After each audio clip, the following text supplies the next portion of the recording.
جی مفتی صاحب، آپ سے پہلے ایک بات ہوئی تھی کہ جو ابھی بات جو چل رہی ہے بر صغیر کی، تو اس میں جو ایک چیز کلیئر جو نہیں ہے کہ جو آج کے جو موجودہ دور کے جو حالات ہیں پاکستان میں خاص طور پہ، اس میں اگر ہسٹوریکلی اس کی انالیسس کیا جائے کہ اس میں کون کون سے عوامل شامل ہیں کہ جس میں ابھی آپ نے انگریزوں کی بات بھی کی، پھر اس میں جو مختلف جدوجہد ہوئی، پھر پاکستان بنا، اس کے بعد جو تعلیم کا اس کے اندر کردار رہا، تو اس میں ایک ہسٹری کے اسٹوڈنٹ کے لیے اگر وہ دیکھنا چاہے کہ جو ابھی موجودہ حالات ہیں یہ آہستہ آہستہ ہی یہ اس مقام پر پہنچے ہیں، جو جو اس وقت موجودہ حالات ہیں، تو اس پہ مطلب کون کون سے عوامل شامل ہیں اس کے اندر جو ہے، اس میں انگریزوں کی بات ہوئی، پھر ایک آپ نے بات علی گڑھ کی تھی کہ تو کچھ لوگوں کی کنفیوژن ہے کہ یا تو وہ صرف علی گڑھ کی طرف اگر آپ نے بات کی تو اس طرف لے جائیں گے، یا پھر جو ابھی دیوبند کا اور جو افغانستان کا جو سلسلہ سارا چلتا رہا اس طرف سوچنا شروع کر دیں گے، لیکن اس میں مختلف عوامل جو ہے اس کو اگر اس کا تجزیہ کریں تو یہ موجودہ حالات کی جو ذمہ داری ہے یہ پوری کن کن عوامل کے اوپر آتی ہے؟ باشعور قیادت نہیں پیدا ہوئی۔ ہم اب تاریخ میں 70 سال ادھر کھڑے ہیں، علماء نے غیر ارادی طور پر یہ غلطی کی کہ جب ملک تقسیم ہوا تھا تو تعلیم کا اور قانون کا پورا نظام اپنے ذمے لے لینا چاہیے تھا، تو تعلیم کا نظام نہیں لیا جا سکا، اسباب اور وسائل نہیں تھے، یا ان لوگوں کو کسی نے جگہ نہیں دی تھی، یا کچھ بھی ہوا تھا، لیکن تعلیم کا نظام اصل شہرت تھی،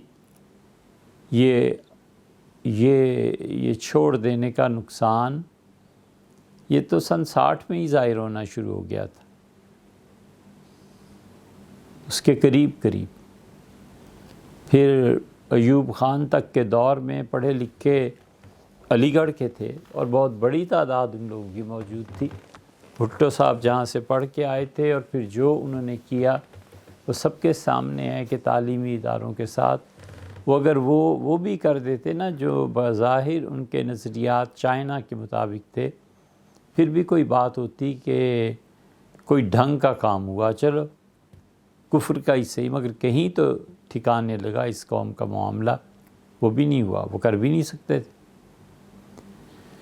اس لیے کہ لوگ پڑھے لکھے ہی نہیں تھے، لوگوں کو پتہ ہی نہیں تھا کہ سوشلزم ہوتا کیا ہے۔ یہ تو چند ایک لوگوں نے چونکہ اس کی تعلیم حاصل کر لی تھی، یا اس زمانے سے پہلے انہوں نے پڑھ لیا تھا، جنہوں نے سن 50 میں پڑھا تھا، سن 60 میں پڑھا تھا، وہ لوگ تھے، تو وہ بہت معدود چند قوم میں تعلیم کا نہیں تھا۔ پھر اس کے بعد تعلیم کے بعد نوکریاں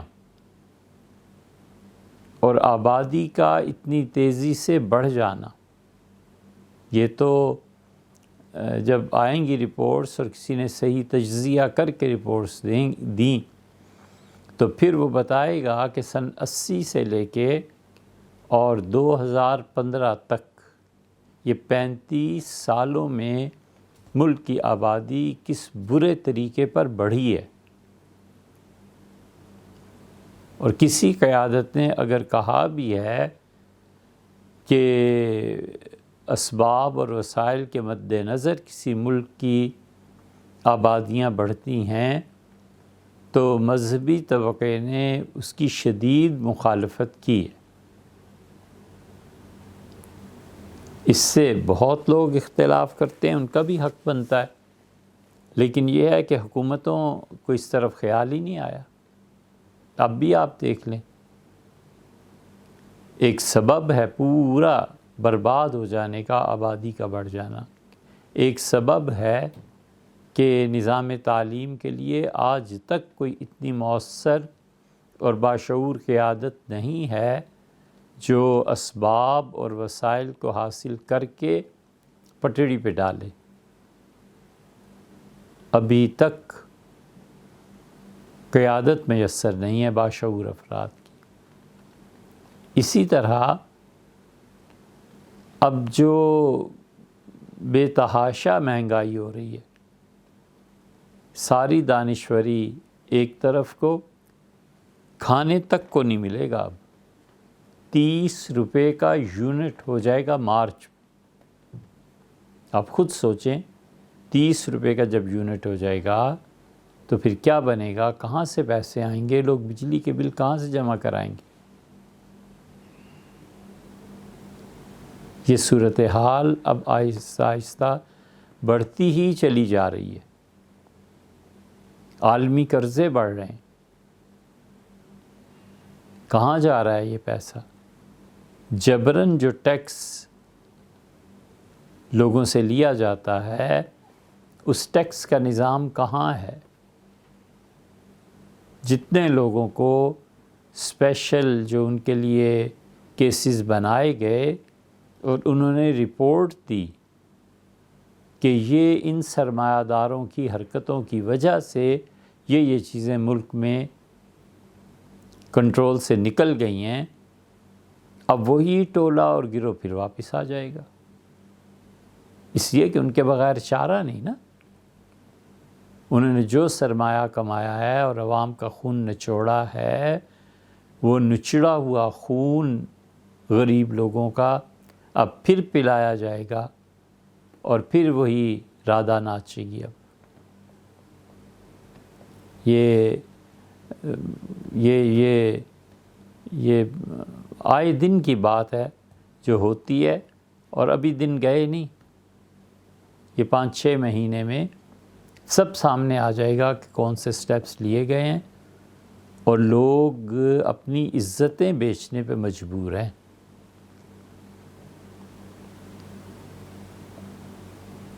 غیرت مر گئی ہے اور حیا اور شرم کا جنازہ نکل گیا ہے، لیکن کہاں سے کھائیں؟ 30 روپے یونٹ بجلی کی ہو جائے گی اب، تو پھر کیا ہوگا؟ اسی تناسب سے بچے اسکول نہیں جا رہے، بچے پڑھ نہیں رہے، پڑھ کے بھی انہوں نے کیا کرنا ہے؟ کون سا نوکری مل جانی؟ کیا یہ ارادہ کیا ہوا ہے کہ اس طرح انڈیا کے تابع ہو کر رہیں، جیسے نیپال، سکم اور بھوٹان اور چھوٹی ریاستیں؟ تو اس لیے یہ اس تنزل کے عوامل اور اسباب ہیں جن میں ہم جی رہے ہیں، جنہیں روز سامنا کرنا پڑتا ہے۔ اسلام آباد کا حال یہ ہے کہ آپ کہیں چلے جائیں، گاڑی کھڑی کر لیں، آپ پارا ہے، F7 ہے، میلوڈی ہے، F8 ہے، کہیں چلے جائیں، ایسے بھیک مانگنے کے لیے بچے اور لوگ آئیں گے جیسے زمین سے نکل رہے ہیں۔ اور یہ تو اب 2 سال سے شروع ہوا ہے، 2.5-3 سال سے اتنا پھیل گیا ہے یہ بات جو اب کہہ رہے ہیں کہ وہ سیدھا سادہ آ کے سوال کرے گا کہ مجھے کھانا کھلا دیں۔ پہلے نہیں ایسے ہوتا تھا، بھکاری ہوتے تھے، لیکن اب وہ مجھے کہتا ہے کہ کھانا، آپ کھانے کے لیے لے جائیں گے تو وہ کہے گا کہ 2 آدمیوں کا کھانا دے دیں، میں گھر لے جاؤں گا، غریب ہوں۔ آپ کھانے کے لیے بٹھا دیں گے تو آپ اس سے پوچھیں کہ کتنا کھاؤ گے، تو کہتا ہے کل دوپہر تک کا، کل تک مجھے بھوک نہ لگے۔ یا پوچھیں اسلام آباد میں اپنے کی اعزہ سے پوچھ لیں کہ کسی جگہ گاڑی کھڑی کریں ریڈ لائٹ پہ کہیں بھی، تو کیا ہوتا ہے؟ اس کا نتیجہ کیا نکلنا ہے 30 سال بعد، 50 سال بعد؟ دین برباد ہو جائے گا۔ ہمیشہ کسی بھی شخص کا جب دین دیکھنا ہو تو پہلے اس کی دنیا دیکھنی چاہیے کہ دنیا میں کیا کرتا ہے، دین تو بعد کی بات۔ ڈائریکٹ کسی انسان کا دین نہیں دیکھا جا سکتا، ہمیشہ اس کی دنیا دیکھنی چاہیے کہ دنیا میں اس نے کیا کیا۔ تو دنیا میں وہ کنگلا ہے، دنیا میں وہ بیکاری ہے بیچارہ، دین کی کیا توقع رکھنی ہے اس سے۔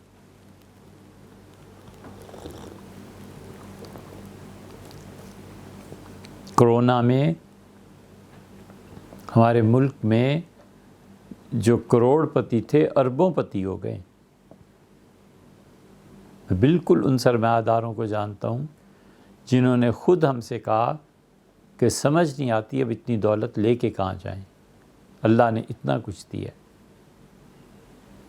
انہیں نہیں نظر آتا کہ دولت کہاں لے کے جائیں۔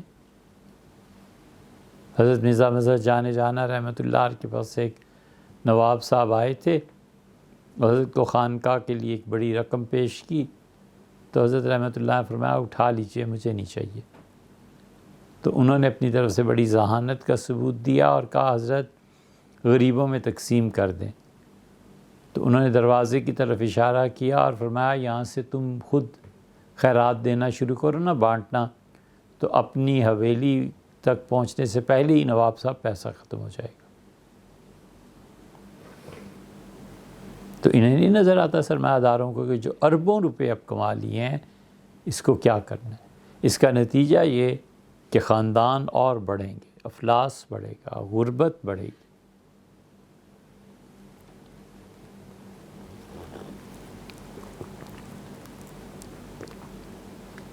بنگلہ دیش جب بنا تھا،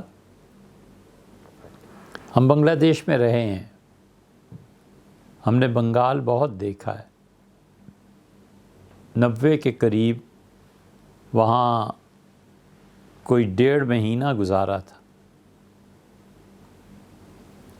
تو اس دوران بنگلہ دیش کی مختلف چیزیں دیکھتے رہے کہ کیا ہو رہا ہے۔ تو وہ بنگلہ دیش جہاں حقیقت میں لوگوں کو اوڑھنے کے لیے کپڑا میسر نہیں تھا، اب ان کی قیادتوں نے انہیں نکالا ہے اس غربت سے، اور جو رپورٹس انٹرنیشنل آ رہی ہیں انہوں نے کہا کہ 73% غربت میں ڈوبے ہوئے تھے، اور اب ہم نے جو نکالا ہے لوگوں کو تو شاید 20% رہ گئے، کہ 20 سے بھی کم کوئی فگر دی ہے۔ اور قیادتوں کا کیا رونا ہے؟ پبلک میں شعور پیدا کرنے کے لیے جن عوامل کو کام کرنا چاہیے وہ خوف کے مارے بول نہیں سکتے، مارے جائیں گے، وہ خوف کے بارے میں کچھ کہہ نہیں سکتے۔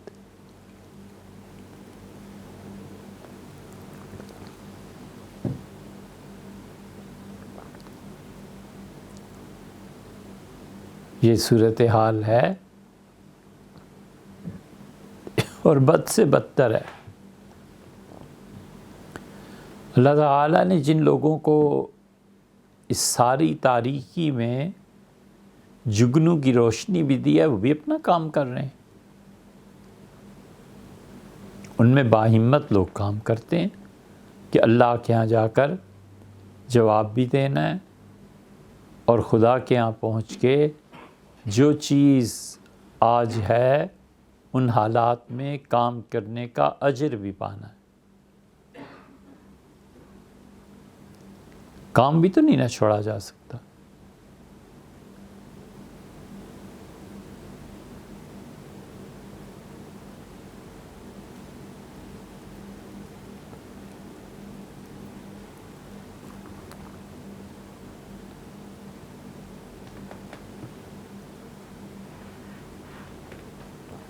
مذہب اور تعلیم کی بات اب کہاں کرتے ہیں؟ سورہ اخلاص جنہیں نہیں پڑھنی آئی وہ منسٹرز ہیں، تو انہیں دین کا درد کہاں سے آئے گا؟ آپ کے صوبہ سرحد میں وزیر تعلیم جو ہیں، پہلے تو تعلیم کا جتنا تھا وہ غلام رضا ربانی صاحب نے جو 17th امینڈمنٹ پیش کی تھی، 17th ہی تھی، اس میں انہوں نے سینٹر کو بری کر دیا کہ تعلیم کا نظام ہر صوبہ خود سنبھالے، اور اس کو سنبھالنے والے اب بھی صوبہ سرحد میں 7ویں پاس وزیر ہے، 7 جماعتیں جس نے پڑھی اور 8ویں میں فیل ہو گیا، وہ منسٹر آف ایجوکیشن، 21ویں صدی میں جی رہے ہیں، ڈوب مرنے کا مقام نہیں ہے۔ اسے کیا پتا تعلیم کیا چیز ہے، اسے کیا پتا لائبریریز، اسے کیا پتا۔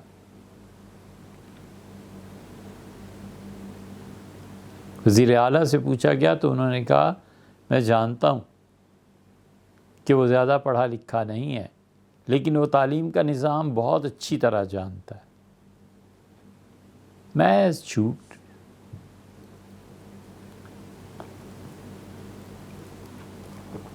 اتنا جھوٹ ہے، اتنا جھوٹ ہے کہ کچھ نہ پوچھیے۔ جو بات کی خدا کی قسم لاجواب کی، جو رجوع ہے لاجواب ہے۔ کبھی کبھی شک پڑتا ہے کہ کہیں یہ سب کچھ خواب تو نہیں دیکھ رہے بھیانک قسم کا، کہ کسی بھی معاشرے میں زندہ اور باشعور افراد اس نظام میں جی سکتے ہیں۔